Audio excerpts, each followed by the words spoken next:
On the other side of the spectrum, when you have non-luminous objects, you can further classify them into three different categories by asking if it allows light to pass through. If the answer is a hard yes, then it is a transparent material. And if the answer is a hard no, then it's an opaque material. And if the answer is kind of ambiguous, 50-50, then it's a translucent material. Okay? So for example, I have here this object, right? You can clearly see what it says in there. If you have an object placed on top of it, and still, you can still see the object behind it, obviously it means that it allowed the light to pass through. So this material is what we call transparent. Remember, it's a non-luminous object. It doesn't produce its own light, but it allows light to pass through. So it's a transparent material. If you have something like this, clearly, if you put it on top of the object, you cannot see the object anymore, right?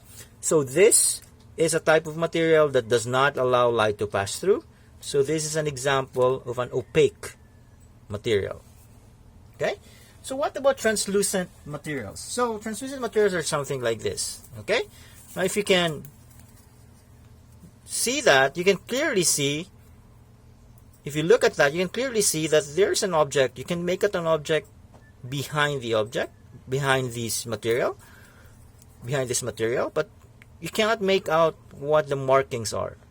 That's because maybe some of the light passes through, maybe some of the light does not pass through, maybe some of the light that pass through become distorted, so it's not really clear.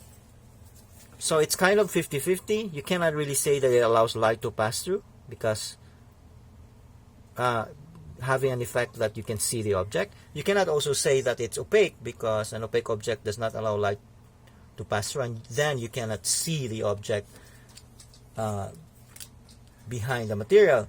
But if you have a material in which you can kind of make out that there's an object behind it, but not clearly, that's a translucent material.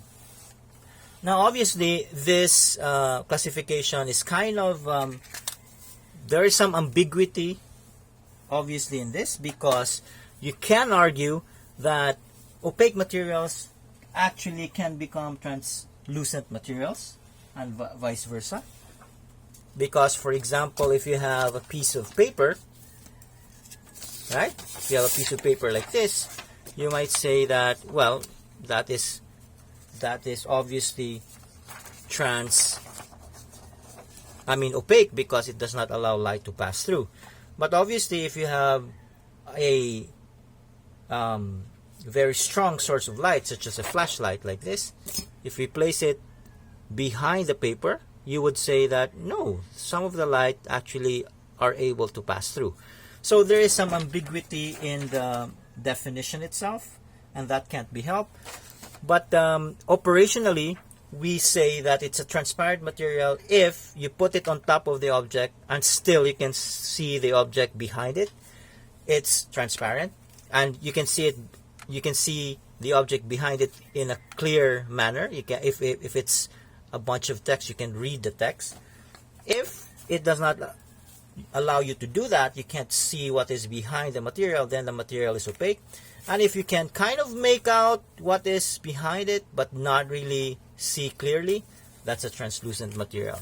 But again, these things, just be aware that these definitions have some certain ambiguity in them, and that is because if you notice, these things are kind of